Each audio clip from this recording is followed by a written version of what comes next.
The Forward Bloc was created in 1939 not to break away from the Congress but to consolidate the leftist forces within the party and win over the majority of their viewpoint.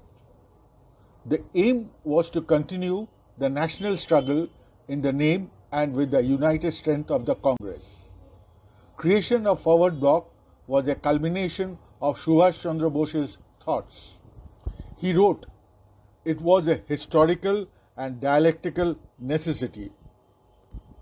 For obvious reasons, Bose's obstacle was the rightist wing, representing the big landlords and business houses within the Congress, who lived comfortably during the Raj rule, advocating the negotiation path, dominion status, and were opposed to a full-fledged struggle against the British. Years before, Subhash had mentioned the need for class struggle in his letter to revolutionary leader Barindra Kumar Ghosh, younger brother of Sri Aurobindo. He wrote, "During all these years, we have meant and explained by freedom, political freedom alone. But henceforth, we have to declare that we do not want to liberate people merely from political bondage. We want to liberate them from all forms of bondage.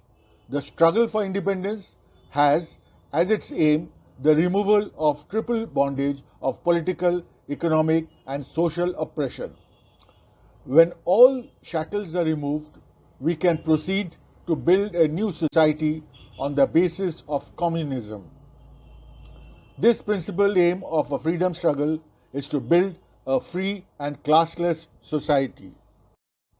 History is what is written, but common man comes to know only that which the media speaks. Subhash Bose is very rightly described by the media as the liberator of India, hero of Asia, a very spiritual person but deadly secular, put to practice women's empowerment, a freedom fighter and patriot of patriots, a kind of a hero worship. However, very little comes out in the corporate controlled media on his political philosophy, economic concept and socialistic thinking, especially which was influenced by a particular theory. Bose's thoughts is also not highlighted by our political camps, be it the Congress, BJP or the CPIs. Much of what he said then remains relevant today. He visualized nation building after independence as more challenging than removing the British. He had later stated, "The British Empire is in any case doomed, and the only question is as to what will happen to us when its final dissolution takes place." This plagued his mind. We all know that from his early days, Subhash was very much influenced and inspired by Swami Vivekananda's thoughts and preaching. The Bhagavad Gita was a great source of inspiration to him for the struggle against the British. The fresh interpretation of India's ancient scriptures had appealed him immensely. Vivekananda's teachings on universalism, his nationalistic thoughts, and his emphasis on social service and reform had all inspired him from his very young days.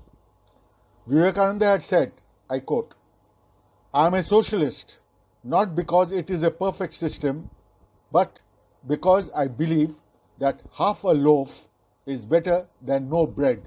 Unquote. Swamiji saw socialism as a ray of hope for the myriad problems confronting India.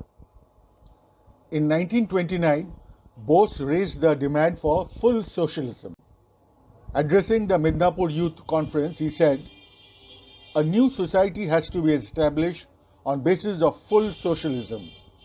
Economic disparity is to be removed and everybody, man and woman, is to be given equal opportunity for education and advancement in life. We must see that a sovereign state is established on a socialist basis." In March 31, in his presidential address to the All India Naujawan Bharat Sabha in Karachi, he said, "Friends and comrades, I want to see the establishment of a socialist republic in India. Observing that political emancipation should go hand in hand with economic freedom, he said, right to work and sufficient wages for sustenance must be ensured for all. There will be no place in society for the idle, and everybody must enjoy equal opportunity. Above all, distribution of wealth and income must be equal and just for all. Hence, it is imperative that the state must be responsible for production as well as distribution. In 1933, on June 10th, presiding over the Third Indian Political Conference held in London, Netaji said, I quote, "During the 19th century, Germany made the most remarkable gift through Marxian philosophy, and during 20th century Russia had enriched the culture and civilization of the world through her achievement of proletarian revolution and proletarian culture. The next remarkable contribution to the culture and the civilization of the world India would be called upon to make." Unquote. Further, he said, I quote, "We know, for example, that in Soviet Russia, a new scheme of national or political economy has been evolved in keeping with facts and conditions of the land. The same thing will happen to India in solving our economic problems. Pigou and Marshall will not be of much help." From this period on till 1937, Bose was in prison or in virtual exile. On his coming back and at the Haripura session of the Indian National Congress in 1938, he advocated radical land reforms, addition of landlordism and waiver of agricultural loans to put the agriculture sector back on rails and to thereby help increase productivity. He wanted industrialization under state ownership and control and constituted a planning committee for rapid industrialization on modern lines. He said, the state, on the basis of a planning commission, will have to adopt comprehensive scheme for gradually socializing our entire agricultural and industrial system in the spheres of both production and distribution. Subhash Bose was strongly against the capitalist structure of economy and was a strong votary of socialism and advocated the peasants and oppressed to liberate themselves. He studied the functioning of the Soviet, German and Italian governments and had identified some similarities between communism and fascism. Supremacy of the state over the individual, party rule as a principle of governance, and planned industrial reconstruction of the economy. But soon he noticed the devil in fascism. In an interview with Rajani Dutt, leader of the Communist Party of Great Britain in January 1938, Bose admitted that the commonality between communism and fascism was not a happy one. The naked nature of aggressive nationalism practiced by the fascists is to be condemned because it is anti-people, anti-democratic and anti-human. Unquote. In his speech at a reception meeting in his honour in Pancras Town Hall, London, on January 11, 1938, Bose said that India would struggle for freedom, democracy and socialism as part of a worldwide struggle for these ideals. He made a clear distinction between majority rule and democracy, which is quite relevant even today. Bose clearly outlined, when imperialism is ended, the socialist phase of a movement will commence. Those who win power must undertake the task of post-struggle reconstruction. In June 1940, presiding over the All India Forward Bloc Conference at Nagpur, he made it very clear and declared the All India Forward Bloc as a full-fledged socialist party within the Indian National Congress and gave a clarion call to all power to the Indian people and strategically commented, I quote, "We shall also bear in mind that the Forward Bloc will have a role to play in the post-struggle phase of our history. It will have to build up a new India and happy India on the basis of eternal principles of liberty, democracy and socialism." Unquote. Subhash Bose observed that no meaningful freedom could be achieved through negotiation. Bose came out very clearly of what he's been thinking of all along. He wanted all progressive, radical and anti-imperialist elements in the Congress be organized on the basis of a common minimum program and soil prepared for the growth of a Marxist party. The color of the forward bloc flag he chose was red. Subhash called himself a socialist. He was a leftist from the core of his heart and of the Marxian variety. For him, socialism was not a foreign ideology. He believed that Indian socialism was rooted in ancient India. Addressing the Maharashtra Political Conference at Pune as early as on May 3, 1928, he said, I quote, "Communism is not a Western institution. Among the Khasis of Assam, private property as an institution does not exist even today, in theory. I am sure that similar instances can still be found in other parts of India and also in the history of the country.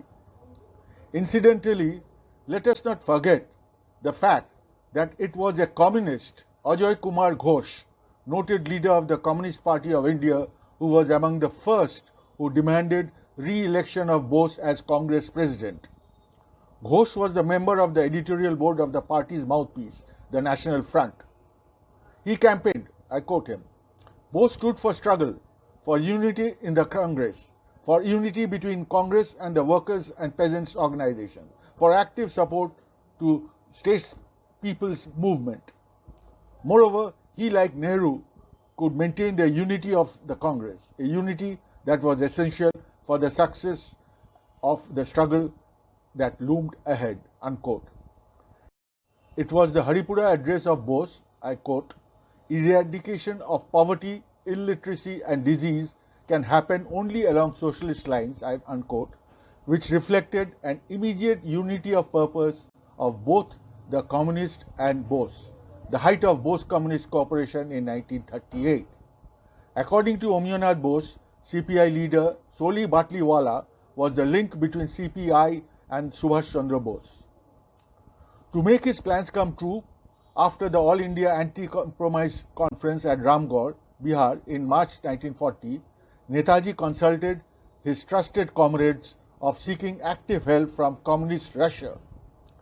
Lala Shankarlal, President of Delhi Pradesh Congress Committee and General Secretary of Forward Bloc, was sent clandestinely to Japan to finalize agreement with the Soviet ambassador there. On his return from Japan, Lala Shankarlal conveyed the discussion with the Soviet ambassador to Sharat Chandra Bose, who in turn got the message communicated to Netaji as he was then in jail in connection with the removal of the Holwell monument. To come out from jail and finalize his plans to go to USSR, Netaji started a fast unto death. He was released from prison and kept under house arrest.